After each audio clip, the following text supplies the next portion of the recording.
Sir, thank you, sir. You have allowed me to speak on a very important issue. Sir, I would like to point out at the outset that SIR is violative of parliamentary legislation.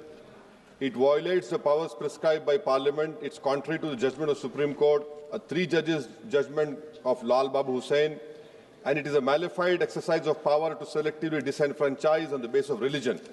Sir, Election Commission of India cannot be bigger than Supreme Court and Parliament of India, sir. Sir, may I point out to you, sir, the representation of the RP Act of 1950 and Registration Electoral Rules 1960 prescribe that inclusion in the electoral roll will be based on self-declaration of citizenship backed by one of 6 documents of identity prescribed in Form 6 of 1960 rules, including Aadhaar. Now, this is an act which was passed in Parliament, sir. Supreme Court, in its Lal Babu Hussain judgment, held that once an voter has been included in the electoral roll, there is a presumption that they are citizens and they cannot be removed except by an inquiry into the citizenship of the individual voter and giving them an opportunity of hearing after informing the basis on which doubt arose concerning citizenship. What is happening now is that the Election Commission is putting the burden of proof on the voter. It is completely in violation of the Representative People Act 1950, Electoral Rules of 1960 passed by this House and the Supreme Court judgment of Lal Babu Hussain, sir. SIR, sir, has turned this head on its head and puts onus on the voters, sir.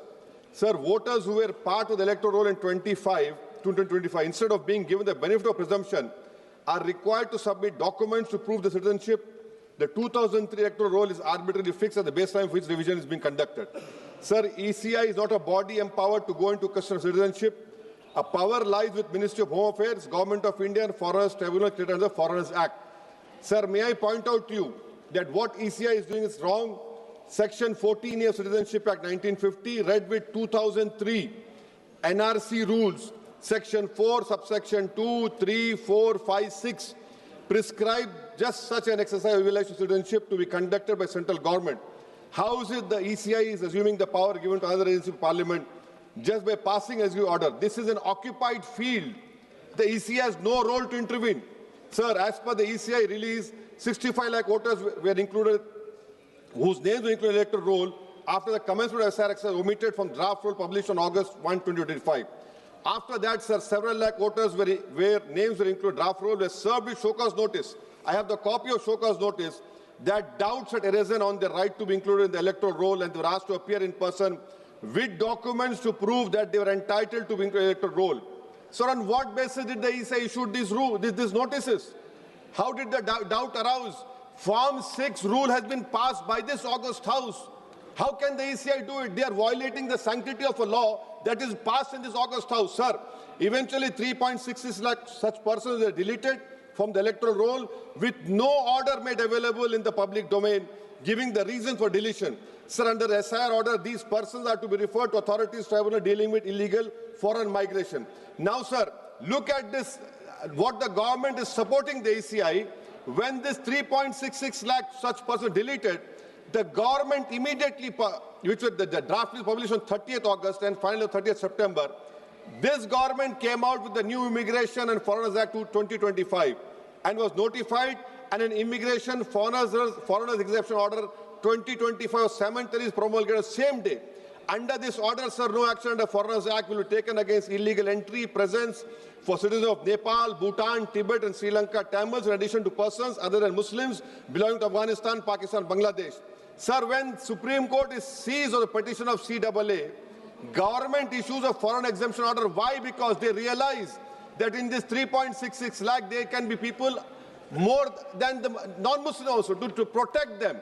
You have done it, and then after 5 years CAA, you will give them citizenship. That is why I say that this whole exercise, sir, I'm concluding, sir. This is why I say this whole exercise is a backdoor NRC. Sir, Ambedkar was asked, is India's democracy? He said only in formal sense. To be democracy in the substantial sense, political power was held by the most marginalized and the weakest. He repeatedly said political power is the key to social progress. You have only 4% Muslims over here. The ruling party has no Muslim member. If Loksabha increase the percentage of OBCs and the upper caste is there, now it is at the cost of whom? Muslims are not there. They're not being reflected in the secular parties. For example, if Muslim majority seats like Wayanad can elect non-Muslims, surely Rae Bareli, Amethi, Ottawa can elect Muslims, sir.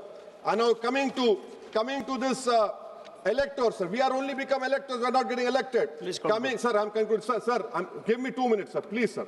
Now coming to this whole donations, BJP got 88% of donations, sir.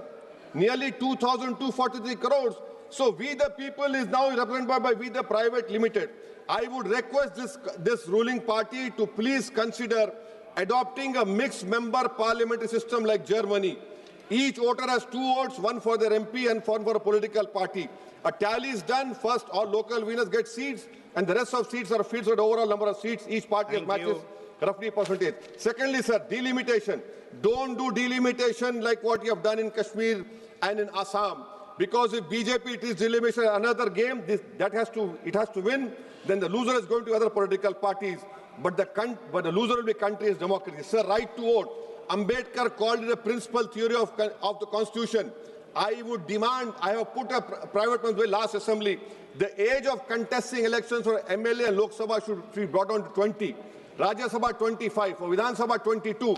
Why? Because, sir, we have 52% of India's population under the age of 30. What are we giving to them? So that is what I propose. And lastly, Thank you. And I'm including this. Lastly, sir. Sir, I'm just concluding, sir. Lastly, sir, we must build a consensus and make right to vote a fundamental right. I oppose the SIR. This is nothing but backdoor NRC. This is exercise, a selective exercise to disenfranchise people in the name of religion. Thank you, sir. सभापति जी धन्यवाद।